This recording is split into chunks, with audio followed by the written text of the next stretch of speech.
MLADEN Antonov, Getty Images A pitch invader, a member of the Russian protest art group Pussy Riot, is escorted by stewards during the Russia 2018 World Cup final football match between France and Croatia at the Luzhniki Stadium in Moscow on July 15, 2018.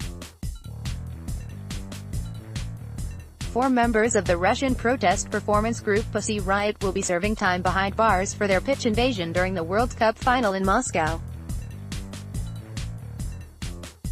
The protesters, Veronika Nikulshina, Olga Pakhtusova, Olga Kurachyova and Pyotr were sentenced to 15 days in prison on Monday, reported the Associated Press.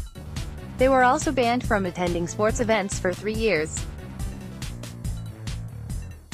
Play was briefly interrupted early in the second half of Sunday's final between France and Croatia when the protesters, wearing police uniforms, sprinted onto the pitch at Luzhniki Stadium. Dignitaries including Russian President Vladimir Putin, who has been a target of Pussy Riot's protests in the past, French President Emmanuel Macron, Croatian President Kolinda Grabar-Kitarovic, and FIFA President Gianni Infantino were in the audience at the time. One of the protesters was caught on camera high-fiving French player Kylian Mbappé, a smile on her face. Verzalov, the only man in the groups, was seen being shoved by a furious Dejan Lovren, a Croatian defender. Lovren later told reporters that the stunt had interrupted the game at a critical moment for his team, who would ultimately lose 4-2. "I really was mad because we'd been playing at that moment in good shape," he said, according to AP. "We'd been playing good football and then some interruption came.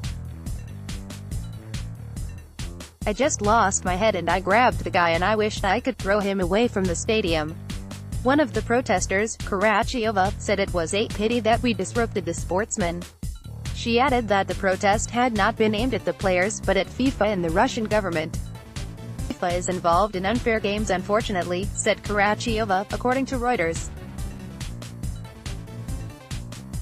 "FIFA is a friend of heads of states who carry out repression, who violate human rights." Story continues below. Darren Staples, Reuters. Kurachyova, Reuters. Maxim Shemetov, Reuters. In the statement, Pussy Riot claimed responsibility for the stunt, which they said had been a metaphor for how the state intrudes into people's lives. The group called for the freeing of all political prisoners and the end of illegal detentions at political rallies, among other demands. In an essay about the protest, Masha Gessen of The New Yorker said Western politicians and media had been largely silent about Putin's repressive regime during the World Cup, held in Russia for the first time in the tournament's history. Pussy Riot became the only people to make a meaningful statement about Russian politics during the event, and it came on the eve of Vladimir Putin's triumphant meeting with Donald Trump, wrote Gessen, referring to the U.S. President's Monday meeting with the Russian leader in Helsinki.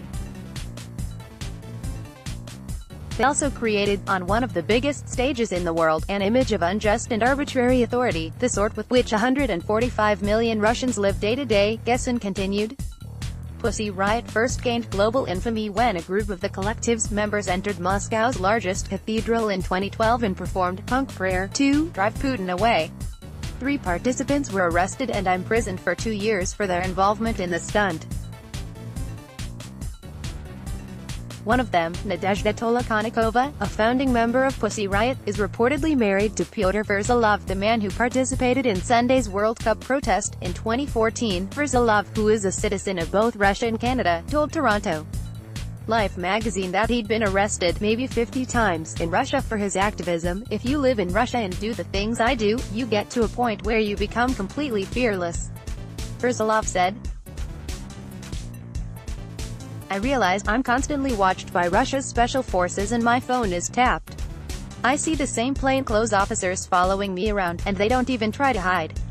Paul Pogba's brilliant pass was the best play of the World Cup final. France's Kylian Mbappé to donate World Cup earnings to children's charity. The 2018 World Cup's best moments so far. Download Dominic Mossbergen, senior reporter, HuffPost.